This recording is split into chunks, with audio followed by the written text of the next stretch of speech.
Hey everybody, give me 10 seconds. I want to showcase a business with someone a happy birthday or an anniversary. Listen in. Pet-friendly golf carts in Crystal Beach, Texas. Crystal Beach Golf Cart Rentals, located at 2902 Highway 87 on Bolivar Peninsula. Hey everybody, I'm David with Bolivar Live, and once again it's insurance talk. But today we always do different shows. We do. We talk fishing, we talk shrimp. We talk insurance. We talk insurance, and that's what the show's really for.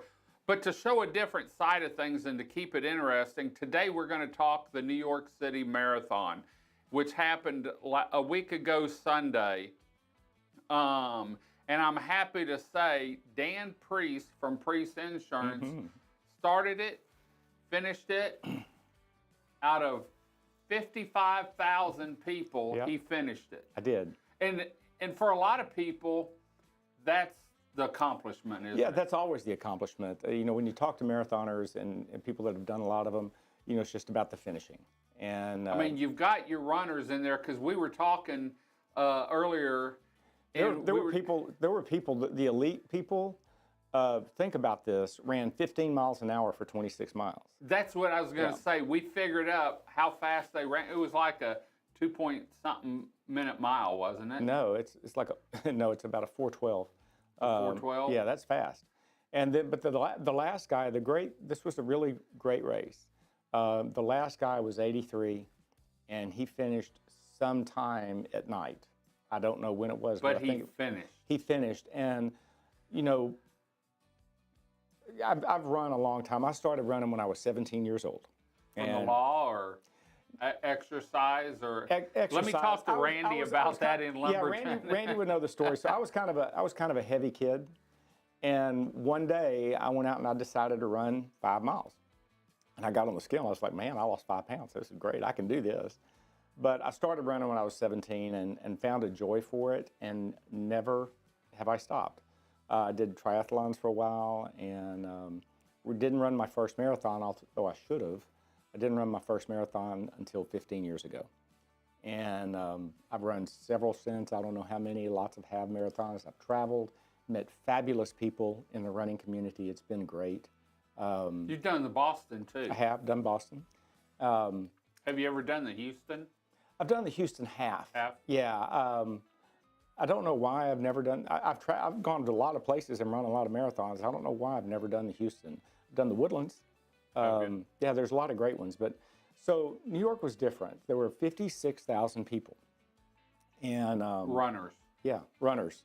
And what time did the first wave start? The first wave was the wheelchair division that started at roughly 8 o'clock. Okay. So there's different ways you could get on. I chose the Staten Island Ferry, and we stayed up near Central Park, if you know New York, because it was close to the subway. So there we are. I had a 7 o'clock date on the ferry. Kimberly went. We went to, and we brought a friend because, well, my wife's directionally challenged, and she had to be able to get back to the hotel. So anyway, so we are getting on the subway at 6:15 in the morning with a bunch of runners at Central Park. And we take that to the Staten Island Ferry. And I don't know if you've been to New York, I don't know what you think about New York, but they are a sports town, and they are a loud town. So in getting on that ferry, it's herds and herds and herds of people jammed up. You get on the ferry and the city officials, they're all just screaming and yelling. Then we get across, we get on a bus, we take it to the start line. I'm at the start line at 8 o'clock, right? And what time did you leave? I didn't start running. I left the hotel at 6:15. And what time did your wave leave? 10:20. And if you're a runner, and you get up in the morning, generally most runners, it's like I wake up, have a cup of coffee, and go. That was a long wait. And but the first mile was over a bridge, a lot like the Galveston to Houston bridge. It was a mile uphill. That's what you were telling me. Man, it was something. And then we start downhill. The folks in Brooklyn, 12 or 13 miles in Brooklyn, 8, 10 people deep for 26 miles. It was, the support was cheering you on, cheering every runner on. And I wear, you know, I didn't have names on my bib, but I wore a Michigan hat. My best friend, brother who wasn't a brother, passed away from cancer a few years ago, and he was a Michigan fan. So so I became a Michigan fan, and I'm wearing this Michigan hat, and I promise you, 250, 300 times, I'd heard nothing but "Go Blue." So they found something to support people with all the way through. Medical was great. The crowds were phenomenal. The town, It lights up. It lights up, and it comes alive for this event. And you know, I run because I like to run. I enjoy it. I know a lot of people think you're nuts. Well, I am. But it's a serene thing. I don't listen to music. I just go run and look at what's around me. It was a beautiful experience. You know, How was the weather? Oh, well, that's another funny thing. So training in the summer in August for a marathon That's tough. was not, I did not enjoy that part at all. To get up at 4 a.m. to run 20 miles was a lot. And I don't know that I'll ever do a fall marathon again. And probably won't. And we'll see about marathons. Maybe I'll just go to halves. How old are you? 65. This was my birthday present to myself. Oh, was it? Yeah. No, I wanted people to know how old you were that you were running marathons still. My first marathon I did when I was 50. As like, you know, here I am. I'm going to go run a marathon. 15 years I've been later. running all these years, and 15 years later, I don't know how many I've run. It's just become part of what you do. I mean, some people are bike riders. Some people lift weights. Some people play tennis. I happen to run. So when you're training for this, how far in advance, you know, if you run typically, are you running 5 or 6 miles, you know, just for fun? There's a lot of different ways, you know. So there have been times in my past where I've trained for time, and that's a different type of training. This one, from the beginning, I trained just to finish because I knew it was going to be an August training date, so it was just about packing in the miles. So this would typically consist of a long run that started about in May or June. Started running, and you'd start build mileage, have a long run 1 day a week, and then you'd have 2 or 3 runs that were shorter, maybe 8, 3, alternate those, and then you'd build about 10% a week on that long run. My long run was 21 miles the weekend before October. Okay. And I take a little bit longer from that long, because then they call it a taper. And then the next week, maybe instead of 21, I ran 15, then 12, 10, and then the last week my long run was a 5. And that allows your muscles and everything time to heal. So you know, when you're younger, it's a 4-week taper, maybe a 3. Now I'm at 5 weeks. And so from that point on, you know, I peaked out at about 35 miles in a week for this one. And I asked you, when you got back, are you sore? And you said, yeah, I'm a little sore.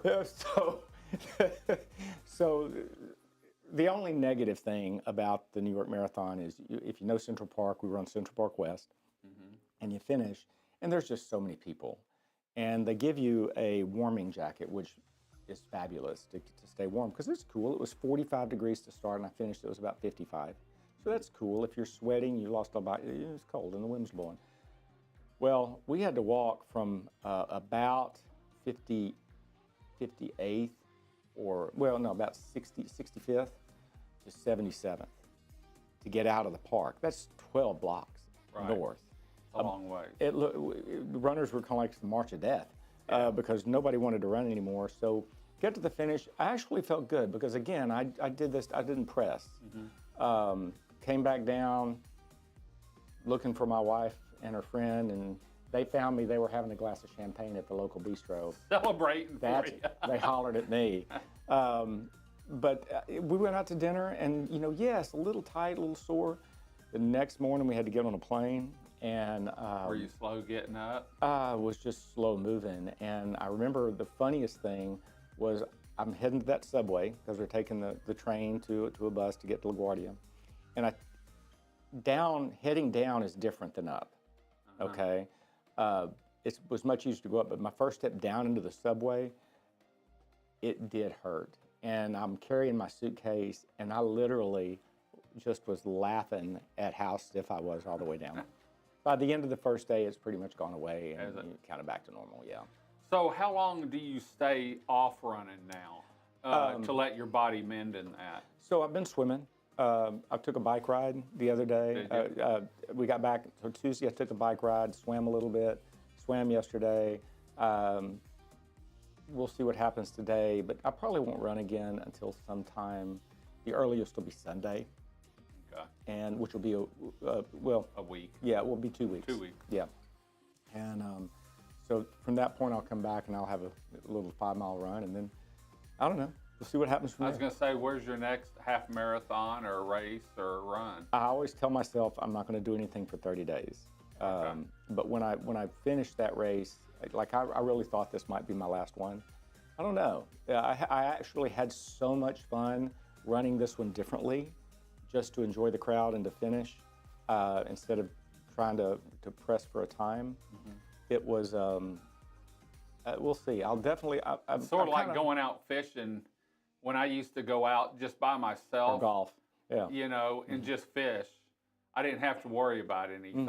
No. You know, as long as I caught something for dinner, I was happy. Yeah. You know, but when you have a party out, it's completely different. You know. It's a different game. But I imagine, you know, I've kind of got my thinking cap on. There's a. Yeah, I know. There's a race in.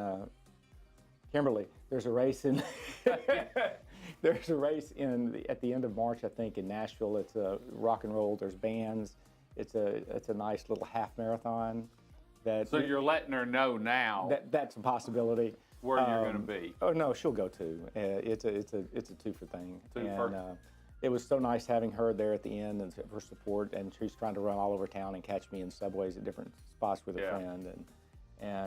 But that was one. There's also the Woodlands, which is it's a nice half marathon to do, and they're all over the place. There's Ocracoke Island and off the Carolina or Georgia coast. I was going to say, you travel a lot for different things. You know, whether it's baseball or music or marathons or half marathons, you try and pick some place that has a little history from what I've seen, or is a nice little getaway. So that's been the best thing. You know, when you have something you enjoy, whether it's fishing or you enjoy running or going to baseball games. Love going to Chicago and watching the Cubs. Going to a different spot because you get to see people. Yeah. And you get to know people. People watch in their life and what's going on in their world, and it's just it's a really good experience. And with running, it's a good. That running group of people, they're all solid people, you know, that I found. Great. And you get a participation trophy. Hey, finishing's 90, and that's what, you know, because we have the Bolivar Live Triathlon, and they're actually going to bring a second one back now. And I've talked to some of the runners and contestants there, and a lot of them said, I don't do it for time, I do it for enjoyment and to finish.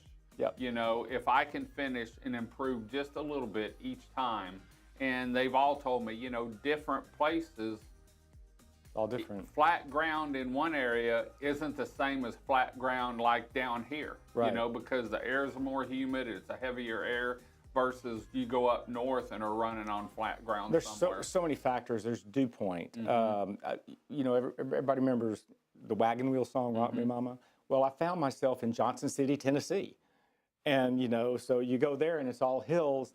And the great thing about going to Johnson City is there's food always at the end of the race, and usually it's like oranges. Well, in Johnson City, it's grits and sausage and eggs and all that. Get those carbs back in you. Yeah, good stuff. So great. It's a good thing, but thank you. Well, thanks for joining us, and thanks for, you know, talking about your experience. It's fun. Whether it's fishing, he's always got an experience, and we're always going to have a different show. You never know what, and I can honestly say, other than this show, probably 90%, 95% of the time, we don't know what we're going to talk about until we meet up. So some quick planning and quick deciphering. So we're going to be back next week with another show. Probably going to be on insurance.